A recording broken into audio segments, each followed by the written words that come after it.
This is my podcast on what it means to live a good life. To live a good life, I believe it is essential to focus on accepting what we cannot control while still finding meaning in our choices and actions. Throughout the Midnight Library, Nora Seed encounters various philosophies that change her understanding of life and what it means to live well. As she navigates her alternate lives, she comes to appreciate two specific schools of thought: Stoicism and existentialism. I agree with these ideas because they offer a balance between accepting life's inherent uncertainties and finding personal ideas. Stoicism, with its emphasis on accepting what is beyond our control, and existentialism, which encourages the search for personal meaning in an absurd world. Both resonate with my perspective on what it means to live a good life. The first philosophy that shapes my understanding of a good life is Stoicism. Stoicism teaches that we should focus on what we can control and accept what we cannot, cultivating resilience and tranquility. This perspective is clearly illustrated when Nora experiences a life where she is a successful swimmer, but she still feels empty and disconnected. Nora reflects on how people often chase external achievements in hopes of feeling fulfilled, but find themselves dissatisfied because they cannot control the outcomes of their efforts. One of the characters, Mrs. Elm, helps Nora understand that the only thing you can control is your reaction to things. This Stoic notion aligns with my belief that a good life is not defined by external success or failure, but by how we choose to respond to circumstances. For example, in my own life, I have faced moments of disappointment or failure, such as when I did not get into the college I hoped for. But I found peace by accepting that the outcome was out of my control. Rather than dwelling on this, I focused on how to grow from the experience and find meaning in other aspects of my life, like strengthening relationships or pursuing personal growth.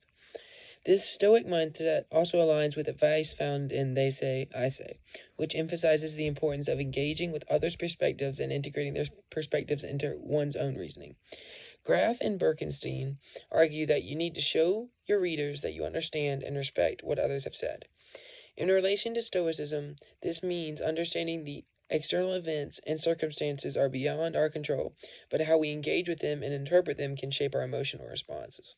Instead of simply reacting emotionally, we can take a more measured approach, acknowledging the viewpoints of others and framing our own understanding within these contexts, thereby enhancing our sense of tranquility and control. The second philosophy that contributes to my understanding of a good life is existentialism, which emphasizes creating meaning in an inherently meaningless world. Existentialist thinkers like Sartre and Camus argue that life does not come with an inherent purpose. Thus, it is up to individuals to create their own meaning through their choices and actions. This idea is most apparent in the alternate life where Nora becomes a rock star. Although she achieves fame and success, she still feels empty because her life lacks authentic meaning. At one point, Nora reflects, no matter how good it gets, it never feels like the life I should have been living. This passage illustrates the existential struggle of trying to find purpose in a world that does not offer it readily. Contrary, in my life, I have found meaning in my religion.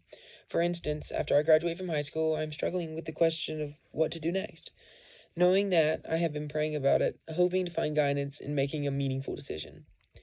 In writing with sources, Harvey stresses the importance of carefully selecting and evaluating sources to ensure they fit with the overall purpose of one's argument. Similarly, in the existential journey of finding meaning, it's not enough to follow external expectations or societal norms.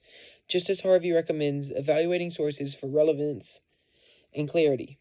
I believe existentialism urges us to choose the values and pursuits that resonate most deeply with our authentic selves. Just as we need to evaluate external influences in writing, we must also consider which aspects of our life are worth pursuing based on our own needs and desires, rather than social pressures or superficial achievements. Both Stoicism and existentialism emphasize the importance of personal agency and responsibility.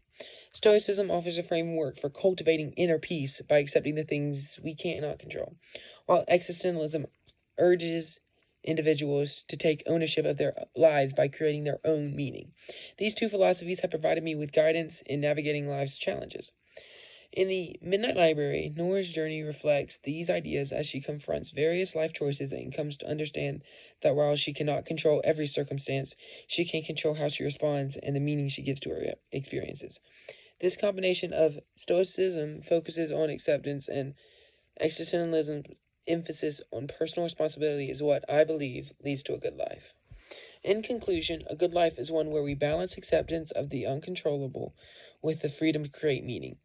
The philosophies of Stoicism and existentialism from the Midnight Library resonate well with my belief that a good life is not defined by external achievements or inherent meaning, but by our responses to the world around us and the personal meaning we choose to create. Just as Nora's journey leads her to embrace these ideas, I, too, find that living a good life requires us to focus on what we cannot control, accepting the things we cannot, and making meaning from the choices we make. Thank you for listening to my podcast about good life.